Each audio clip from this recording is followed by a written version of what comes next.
Hapless means unlucky, unfortunate. The word hapless is used for someone who is at the wrong place at the wrong time. The word hapless is derived from the word hap, which means luck, chance, or fate. So hapless means without hap, without luck. So being hapless is being unlucky. For example, hapless victim of circumstances, unlucky victim of circumstances. So hapless is unlucky. It is what we in Hindi call bechara. So when we use the word hapless for someone, it means that the person deserves pity. We feel sorry for that person. We have this bechara wala feeling for that person.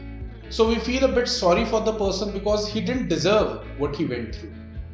Another usage, they were in a hapless situation.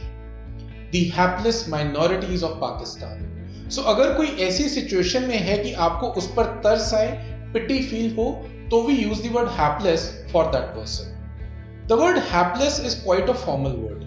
In your daily conversation, you can just use the word unlucky instead. It will serve the same purpose. Another word that you get from the word hapless is the word haplessly. For example, he haplessly walked into a trap. Hopefully, we are getting the meaning here. I'm a OG boy. Know that they ride or die. I keep boys by my side. Know that they ride or die. I keep boys by my